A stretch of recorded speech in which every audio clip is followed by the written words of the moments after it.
नमस्कार साथियों, स्वागत है आप सभी का आपके अपने YouTube चैनल जीके विथ यश में। आज 2 नवंबर 2020 है और आज के इस डेली करंट अफेयर्स के वीडियो में हम जानेंगे हाल ही की घटनाओं से आपकी आने वाली परीक्षा की दृष्टि से जो महत्वपूर्ण प्रश्न बने हैं उनके बारे में। साथ ही जानेंगे प्रत्येक प्रश्न से जुड़ा हुआ स्टैटिक जीके। यदि आपको डेली करंट अफेयर्स का PDF चाहिए तो आप ज्वाइन कीजिए हमारा टेलीग्राम चैनल जीके विथ यश, जिसकी लिंक मैं आपको डिस्क्रिप्शन में दे दूंगा। तो चलिए वीडियो को शुरू करते हैं। फर्स्ट क्वेश्चन है, हाल ही में कौन सा देश शक्तिशाली चक्रवात या टाइफून गोनी से प्रभावित है? इसका राइट आंसर होगा फिलीपींस। दोस्तों, फिलीपींस में हाल ही में इस वर्ष का सबसे शक्तिशाली चक्रवात या तूफान गोनी आया हुआ है। इसकी स्पीड जो है 225 से 280 किलोमीटर प्रति घंटा है। दोस्तों, यह इस वर्ष का सबसे शक्तिशाली तूफान है। बात करते हैं फिलीपींस की। फिलीपींस की राजधानी है मनीला और मुद्रा है पेसो। वहीं फिलीपींस के राष्ट्रपति हैं रोड्रिगो दुर्तते। कौन है फिलीपींस के राष्ट्रपति? रोड्रिगो दुर्तते। तो याद रखिए, चक्रवात या टाइफून या फिर तूफान एक ही शब्द के विभिन्न अर्थ हैं। क्वेश्चन नंबर 2 है, हाल ही में हरप्रीत सिंह को किस एयरलाइंस की CEO के रूप में नियुक्त किया गया?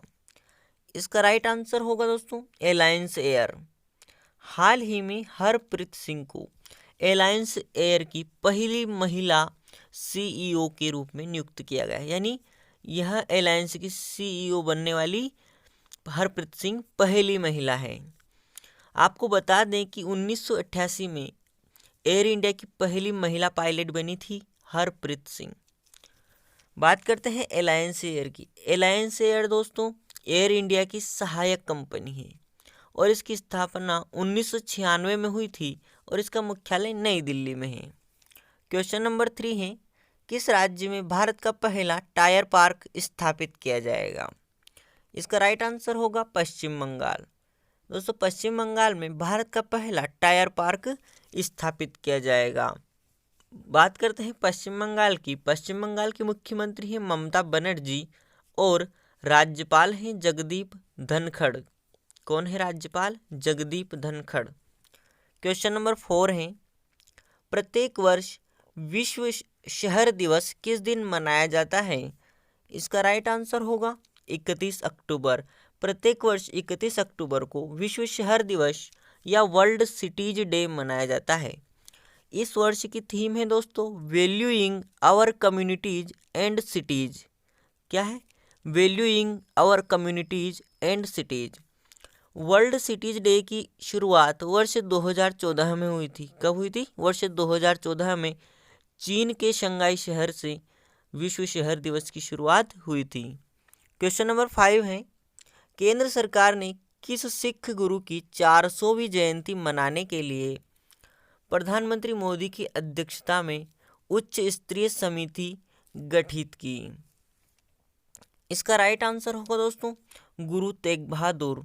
सिखों के 9वें गुरु तेग बहादुर की 400वीं जयंती मनाने के लिए प्रधानमंत्री मोदी की अध्यक्षता में जो है एक उच्च स्तरीय समिति गठित की गई है। दोस्तों, बात करते हैं गुरु तेग बहादुर की। गुरु तेग बहादुर का जन्म 1 अप्रैल 1621 को पंजाब के अमृतसर में हुआ था। कब हुआ था? 1 अप्रैल 1621 में दोस्तों। जबकि इनकी हत्या औरंगजेब ने इस्लाम धर्म ना अपनाने के कारण इनकी हत्या चांदनी चौक नई दिल्ली में करवा दी गई थी।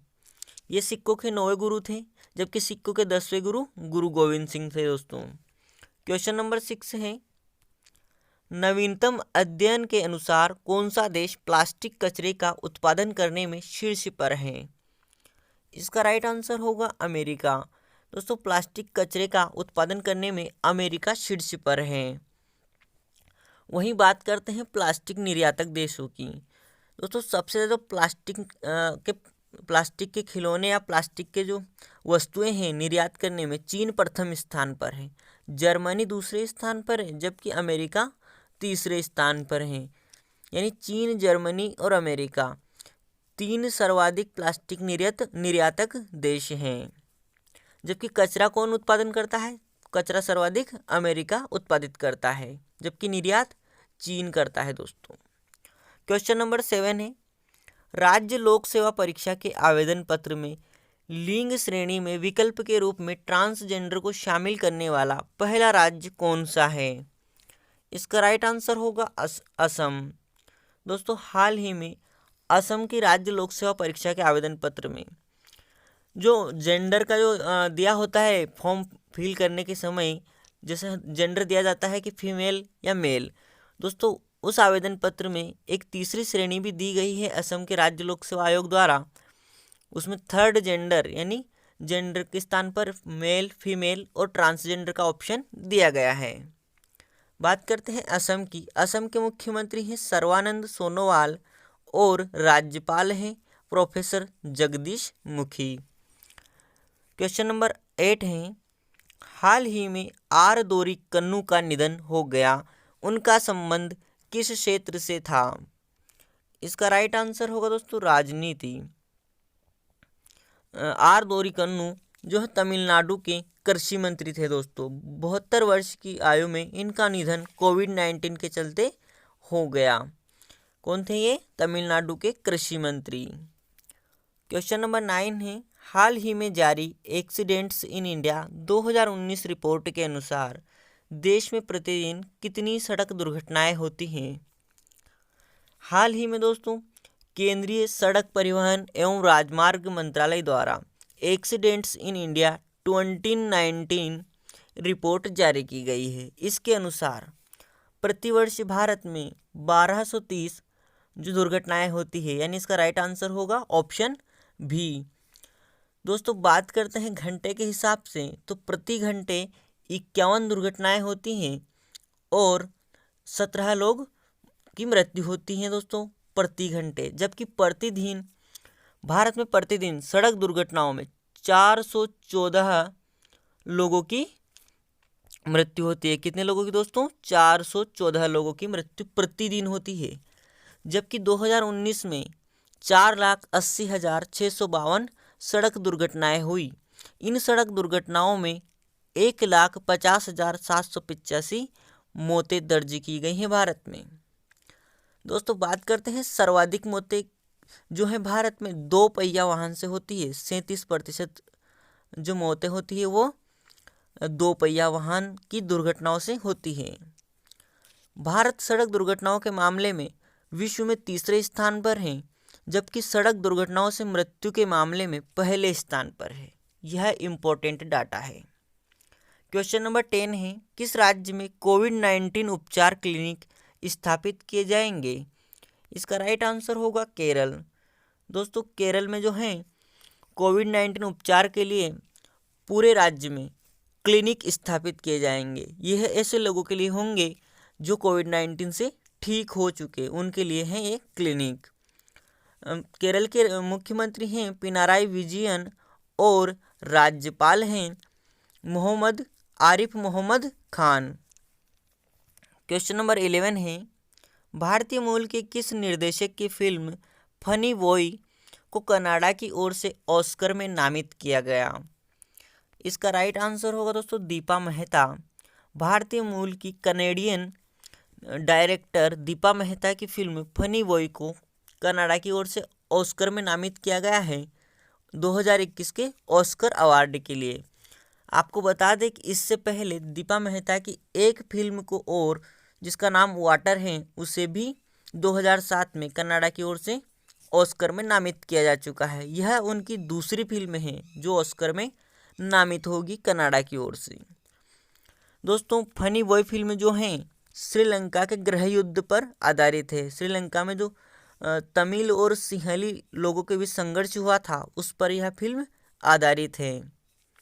क्वेश्चन नंबर 12 है, हाल ही में किसने सर्वाधिक वनडे मैचों में अंपायरिंग करने का रिकॉर्ड अपने नाम किया? इसका राइट आंसर होगा अलीम डार। दोस्तों, अलीम डार जो कि पाकिस्तान के एम्पायर हैं, इन्होंने सर्वाधिक वनडे मैचों में एम्पायरिंग करने का रिकॉर्ड अपने नाम कर लिया है। इन्होंने हाल ही में 210वें वनडे में अंपायरिंग की, यानी अब तक ये 210 वनडे मैचों में अंपायरिंग कर चुके हैं। दूसरे स्थान पर है कर्टजन। कौन है? रूडी कर्टजन। इन्होंने 209 वनडे मैचों में अंपायरिंग की। तीसरे स्थान पर है बिली बाउडन और चौथे स्थान पर है स्टीव बकनर। दोस्तों आपको बता दें कि सर्वाधिक टेस्ट मैचों में भी अंपायरिंग जो है अलीमदार के नाम ही है, जबकि वे T20 में दूसरे स्थान पर हैं। क्वेश्चन नंबर 13 है, हाल ही में शॉन कॉनरी का निधन हो गया, उनका संबंध किस क्षेत्र से था? इसका राइट आंसर होगा अभिनय। दोस्तों हाल ही में हॉलीवुड अभिनेता शॉन कॉनरी का जो है 90 वर्ष की आयु में निधन हो गया। इन्होंने जेम्स बॉन्ड सीरीज की जो फिल्में थी उनमें जेम्स बॉन्ड का रोल निभाया था और इसके लिए वे प्रसिद्ध थे। कल हमने आपसे एक प्रश्न पूछा था कि पब्लिक अफेयर्स इंडेक्स 2020 के अनुसार सबसे अच्छा शासित राज्य कौन सा है? इसका राइट आंसर होगा केरल। दोस्तों सबसे अच्छा शासित राज्य है केरल पब्लिक अफेयर्स इंडेक्स 2020 के अनुसार। और सबसे निचली रैंक देखें तो सबसे नीचे कौन सा राज्य है? उत्तर प्रदेश सबसे खराब रैंक पर रहा। वहीं बात करते हैं दूसरे स्थान पर, तो केरल के बाद दूसरे स्थान पर रहा तमिलनाडु और तीसरे स्थान पर रहा आंध्र प्रदेश। दोस्तों सबसे अच्छा शासित केंद्र शासित राज्य है चंडीगढ़। कौन है? चंडीगढ़। बात करते हैं पब्लिक अफेयर्स इंडेक्स की। दोस्तों इस इंडेक्स को जारी करता है पब्लिक अफेयर्स सेंटर, जो कि एक थिंक टैंक है और इसका मुख्यालय बेंगलुरु में है। पब्लिक अफेयर्स सेंटर की स्थापना वर्ष 1994 में हुई थी और इसके चेयरमैन हैं इसरो के पूर्व वैज्ञानिक के कस्तूरी रंगन। आज का प्रश्न है क्वेश्चन ऑफ द टुडे कि निम्न में से किस राज्य का स्थापना दिवस 1 नवंबर नहीं है? ऑप्शन है कर्नाटक, महाराष्ट्र, हरियाणा या छत्तीसगढ़। इस प्रश्न का उत्तर आपको कमेंट बॉक्स में लिखना है। दोस्तों आज के वीडियो में इतना ही, मिलते हैं नेक्स्ट वीडियो में, तब तक के लिए जय हिंद, वंदे मातरम।